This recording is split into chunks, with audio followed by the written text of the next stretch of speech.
Você está ouvindo o Customer Lovers. Olá, eu sou o Diego Aquino da High Platform.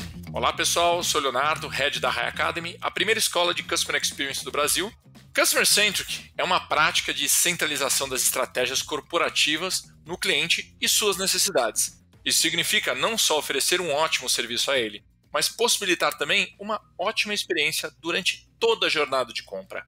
Uma marca que coloca o cliente no centro da sua estratégia é aquela que desenvolve produtos e serviços, bem como uma cultura que visam oferecer a melhor experiência ao mesmo tempo em que trabalha em direção aos seus objetivos. E no campo educacional não é diferente. Nessa série especial com a Belas Artes, vamos falar sobre o tema Student Centric, uma jornada diferente. Vamos conversar com a Josiane Tonelotto, superintendente acadêmica na Belas Artes. Josiane, seja muito bem-vinda ao podcast Customer Lovers. Gostaria que você contasse um pouquinho da sua trajetória acadêmica.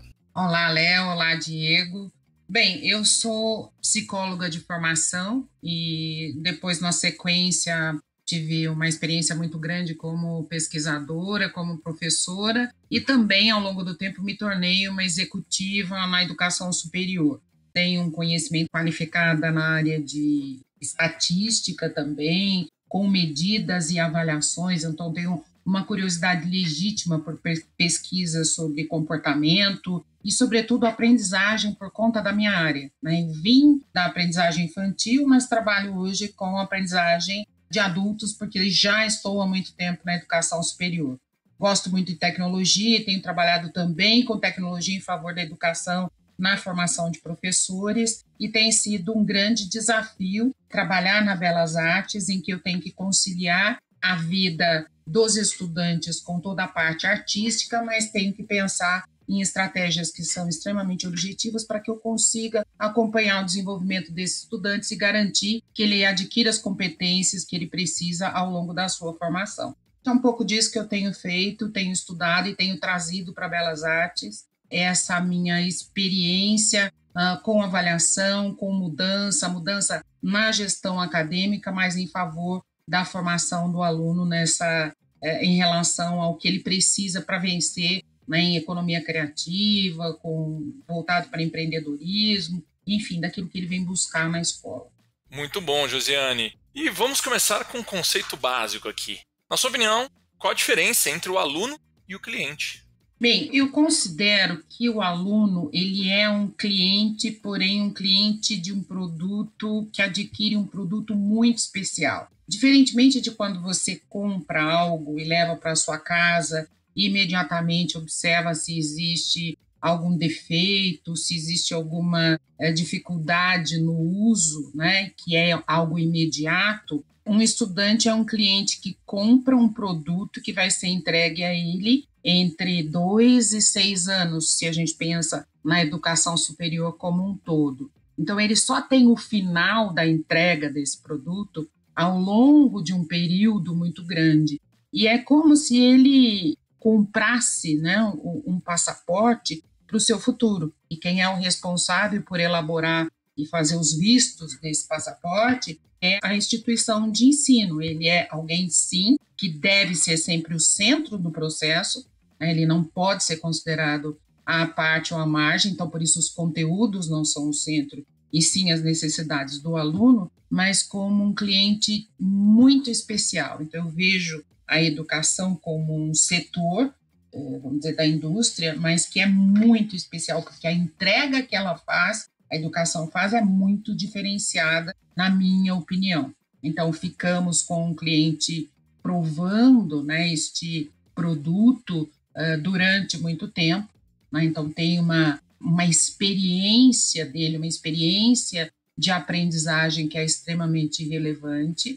Então, ele, quando encontra alguma dificuldade com esse produto, ele está, ao mesmo tempo, inserido num processo em que a escola tem que ser suficientemente alerta, né, e ter mecanismos para identificar, inclusive, quais são os motivos pelos quais este, então, produto o desagrada ou oferece algum tipo de dificuldade. Né? Então, ele não é algo imediato, às vezes não depende dele, né? Ele entrega a outro a decisão dessa aquisição. Então, ele é um cliente que veio porque foi influenciado por alguém e que fica na escola, às vezes, com um tempo, vamos dizer, com muitas dúvidas daquilo que está fazendo. Então, é especialíssimo o produto, é um produto muito diferente, né? Então, ele é um cliente, sim, porque ele tem que estar satisfeito em todos os aspectos, não só em relação à educação que lhe é dada, né? Aquilo que ele vai adquirir de competências ao longo da sua formação, mas ele está na escola, ele convive num ambiente que deve agradá-lo, ele deve estar satisfeito com a forma com que é tratado. Então, a escola tem uma relação com ele ao longo desse tempo que tem que ser muito boa, né? Ele tem que ficar bem com o tipo de comunicação, com a forma com que ele se relaciona com o financeiro, com a ida à biblioteca, com o uso da infraestrutura, com o uso dos laboratórios, com os diversos tipos de aula. Então, é um produto muito delicado. Qual a importância de ter o aluno no centro dos negócios de uma instituição de ensino? E quais os benefícios para ele e para os negócios? Bem, quando nós colocamos um aluno numa instituição de educação superior, significa que a instituição está ligada o tempo inteiro em todas as características importantes para a sua formação. Sejam essas características voltadas ao que ele tem que adquirir de competências profissionais, as competências socioemocionais, as competências cognitivas, as competências digitais. Então, quando ele é o centro desse processo, eu tenho que ter, ao mesmo tempo, um professor que não pensa, isso eu estou falando do aspecto acadêmico, que não pensa exclusivamente no seu conteúdo, naquilo que ele tem que fazer, mas sim em como é que o aluno vai se beneficiar de tudo aquilo que ele está experimentando, que ele experimenta naquele momento, e como é que isso, ao longo do tempo, vai fazer com que ele tenha a melhor formação possível. Porque ele é que vai estar no mercado de trabalho daí a alguns anos, né? Então, quando um professor não tem isto em mente, o professor parte do princípio que o que é importante é aquilo que ele tem a ensinar. Aí ele tem que mudar o foco e entender que o importante é o que o aluno precisa aprender para se tornar um profissional competitivo, para ter condições no mercado de trabalho e concluir essa tarefa que, afinal de contas, é a nossa missão, né? É assumir um estudante, é dar a ele condições de ter uma boa formação e depois acompanhá-lo na adaptação no mercado de trabalho. Este é o futuro profissional que ele tem.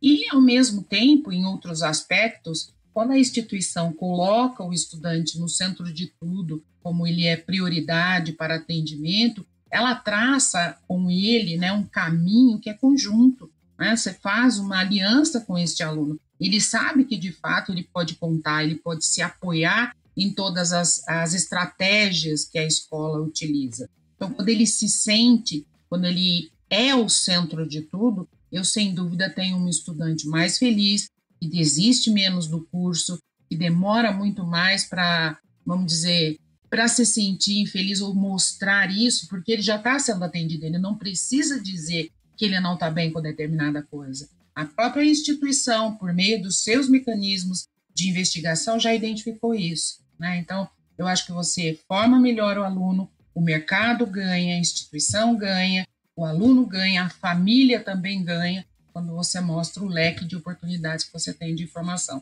Então, é sempre levando em conta quem é este meu aluno. Ele precisa mais, ele precisa menos, e muitas vezes eu não consigo fazer isso se eu tomar como base as necessidades de uma turma, né? E não me ligar que aquela turma é formada por um conjunto de pessoas com necessidades diferentes, com desejos diferentes e com habilidades totalmente diferentes umas das outras.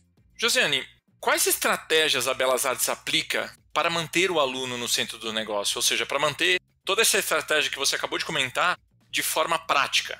Bem, Léo, nós temos utilizado muitas medidas, né, para entender esse comportamento do aluno. Temos feito uma formação também dos professores, mostrando a importância disso, em como é que, o que é que eu priorizo, ou como é que eu deixo esse aluno como protagonista da sua própria carreira. Nós temos um conjunto de estratégias educacionais que fazem com que esse aluno possa ser mais autônomo, né, em relação ao seu próprio futuro, aprender para a vida toda. Esse é um grande desafio para quem trabalha na educação superior, porque ainda os nossos alunos chegam na educação superior achando que eles sabem que a universidade os fará e exigirá dele uma independência maior, mas no fim do dia o que eles querem é um professor que esteja muito próximo, que esteja muito ligado a ele, né? E que pegue pela mão e que o conduza. E eu acho que a Belas Artes, ela procura, por meio das atividades que são adotadas, do preparo dos seus professores, do nosso dia a dia, é fazer com que esse estudante seja o mais cedo possível capaz de ser autônomo, de definir os seus caminhos, de construir a sua própria trilha de aprendizagem em meio a uma série de oportunidades que lhes são oferecidas, como cursos extras, como atividades extras, né?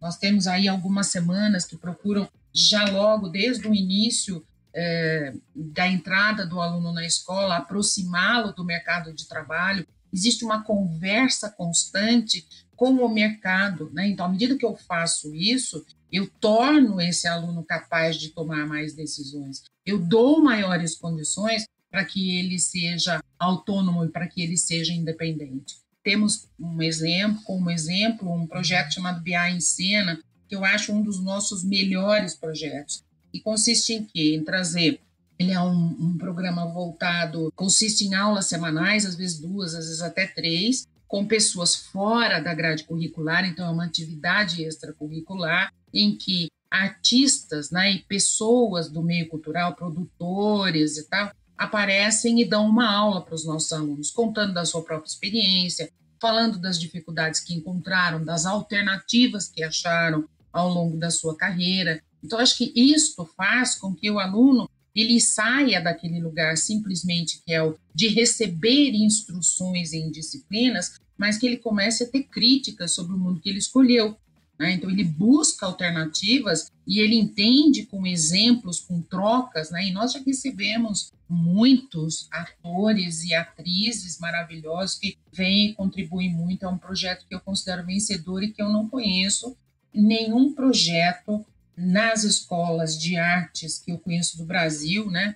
E talvez nem das que eu conheça fora, uma atividade tão assídua, né? Tão presente na vida do aluno, porque ela não é de vez em quando, elas são aulas semanais mesmo, extracurriculares, né? E que os alunos participam muito. Então, isso apenas como um exemplo do que eu acho vantajoso, né? De como é que a gente coloca para esse aluno, para a família e para todos, e um exemplo de como é que você vai e pensa além da caixa, né? Pensa fora da caixa, pensa além daquilo que está previsto do uso da própria disciplina como meio de formação. Josiane, como isso é replicado para as outras áreas da instituição para que toda a jornada do aluno seja de excelência? Esse exemplo que eu dei, de certa forma, nós temos diversos projetos nos muitos cursos, né? Então, nós temos muitos concursos, nós temos 3 semanas ao longo do semestre, 3 semanas dedicadas exclusivamente ao aumento do repertório do aluno para coisas que sejam além da sala de aula, né? Então, são ensaios, são disciplinas extras, são cursos extras que nós oferecemos para o nosso aluno para que ele adquira este repertório. Então, ele participa de concursos, ele participa de jogos, ele participa de cases, né? Então, muitas vezes, numa dessas semanas, vem uma determinada empresa, então, vou dar um outro exemplo com jogos. Uma empresa que traz um problema a ser debatido e os alunos, por exemplo, de design gráfico, vão estudar esse problema ao longo de um período e apresentar soluções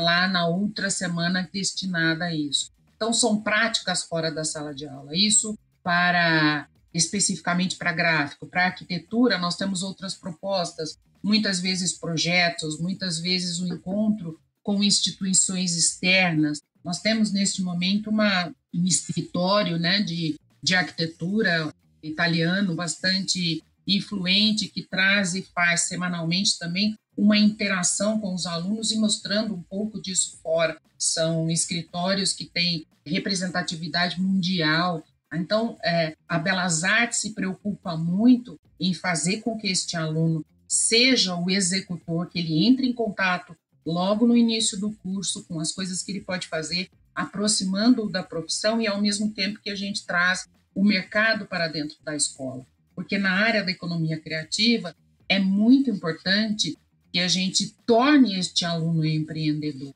É um grande percentual, a chance que um aluno desta nossa área da economia criativa se torne ele mesmo o seu próprio patrão, né, ou tem o seu próprio negócio, é 3,6 vezes maior que uma outra carreira tradicional. Então, se nós não fizermos isso em todas as carreiras, né, foram alguns exemplos que eu dei, é como se faltasse uma das partes na nossa formação, né?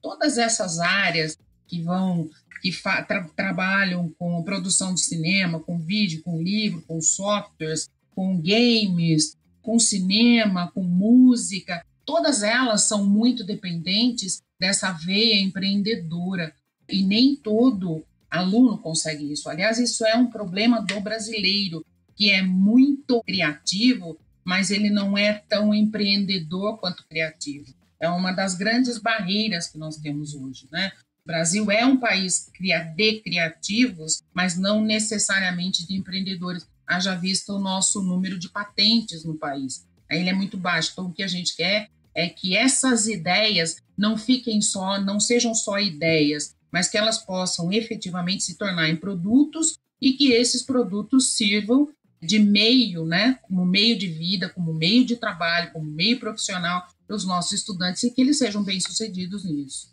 Josi, qual métrica é usada para medir a satisfação dos alunos e o que é feito com esses resultados?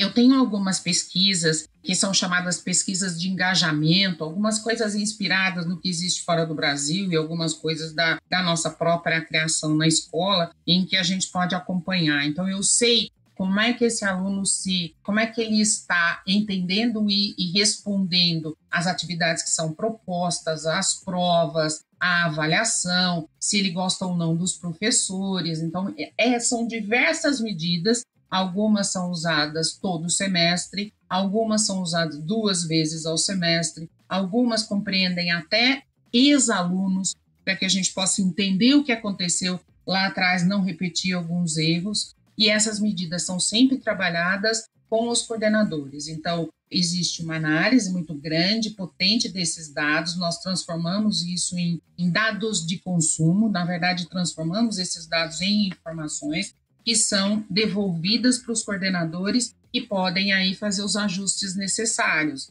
Então, desde correção de rumo com o professor até o ajuste de algumas tarefas daquilo que o aluno acha mais importante ou que ele considera como ponto positivo ou negativo do seu curso. Então, assim, hoje nós trabalhamos muito com medidas, né? Com os resultados dessas medidas e com a transformação desses dados em conhecimento necessário para que o professor possa tomar uma ação mais eficiente. Então, ele não observa apenas, mas eu tenho esse extrato e aí a gente desencadeia um conjunto de ações. E isso diz respeito a tudo que se imaginar, desde ambiente até condições de aprendizagem, até o desempenho do professor, até o uso da biblioteca, até o tipo de atividade que ele experimenta, a periodicidade com que as avaliações são feitas. Então, eu diria que o aluno tem um espaço muito grande para manifestar se gosta, não gosta, se está ou não adaptado, e a escola está muito atenta para isso. Então,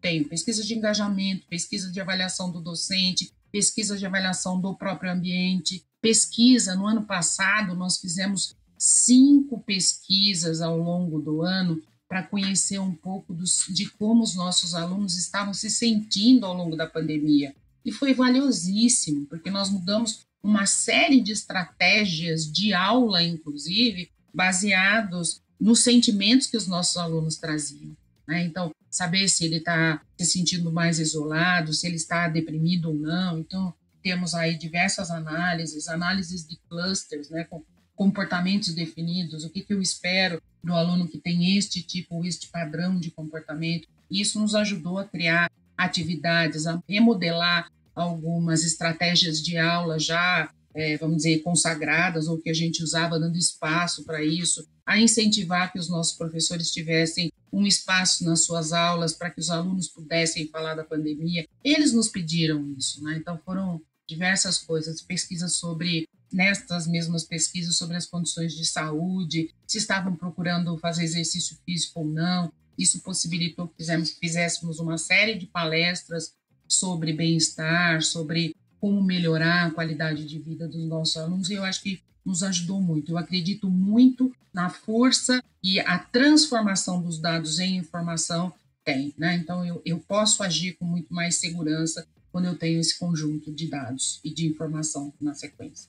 Josiane, você acredita que manter os alunos no centro dos negócios os fazem promotores da marca? Por que isso?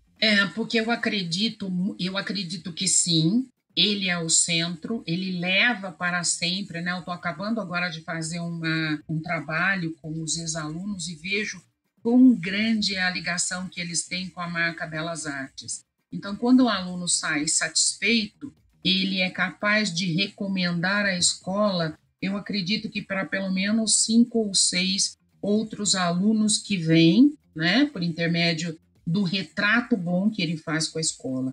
No entanto, quando ele sai infeliz da escola, que ele não sente isso, ele não se sente tratado como o centro das atenções, ele desenvolve com a própria escola e com a marca uma relação ruim e que impede a vinda, sem dúvida nenhuma, de um número muito maior de alunos, né? Então, eu vejo que estar plenamente satisfeito com a forma com que é tratado, com que ele é engajado, é sem dúvida um elemento de promoção de qualquer marca, né? E que você cria, no meu entendimento, uma fidelização. Então, aquilo vai me acompanhar, e para uma escola isso é especialmente importante. Colocar o carimbo da Belas Artes na vida significa levar este carimbo para a vida toda. Então, ele tem que se orgulhar disso, ele tem que manifestar o seu orgulho, e quando ele manifesta o seu orgulho, ele promove a sua marca. Nesse episódio, conseguimos desdobrar as diferenças entre cliente e aluno e como lidar com cada um dessas personas de forma distinta. A jornada do aluno realmente é muito diferente e muito importante para as estratégias de comunicação das instituições educacionais. Neste episódio especial da Belas Artes, conversamos com a professora Josiane, expert no assunto.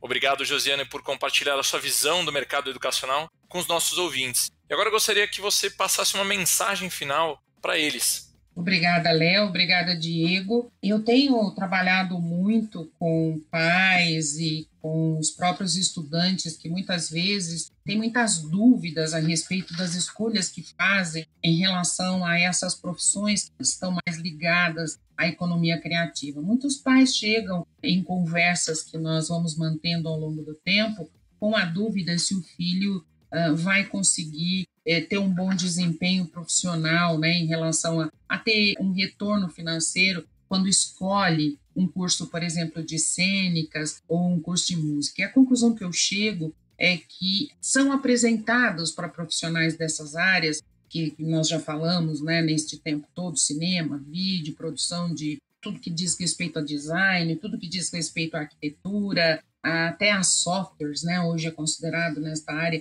São profissões que dependem muito dessa área, né, de criatividade desenvolvida, e ela é intangível. Eu diria que esses profissionais têm os mesmos desafios e oportunidades de outras profissões. Então, acho que o importante hoje é pensar que nós precisamos ter, ao mesmo tempo, um trabalho que nos dê condições de desenvolver, vamos dizer, uma carreira legal, importante, que me baste, e que também a gente consiga, né, ser feliz. O nosso preparo é que vai fazer essa diferença. A economia criativa tem uma importância muito grande, um papel muito grande. E as escolas que se especializam nisso, elas têm uma grande vantagem, porque, no meu entendimento, com a mudança que nós vamos viver sem dúvida nenhuma, no cenário do trabalho, os profissionais que usam mais essas habilidades, como criatividade e a capacidade de resolver problemas, são aqueles que mais dificilmente serão substituídos pelas máquinas. Então, eu acredito muito que esse nosso mote principal, que é trabalhar com criatividade, faça com que os nossos alunos tenham um diferencial muito relevante para sobreviver a esse mercado tão complicado, tão difícil nos nossos dias. E eu tenho certeza que nós fazemos isso na Belas Artes com muito esmero e com muito cuidado em todas as atividades que são oferecidas para os nossos alunos. Mais uma vez, obrigado, Josiane, por compartilhar. E o pessoal que está nos acompanhando, acesse nossos canais sociais, como Spotify e YouTube, e até os próximos episódios. Obrigado, gente! Você acabou de ouvir o Customer Lovers, o podcast da High Platform. Dá uma acessada no nosso Insta e se liga no conteúdo que rola por lá.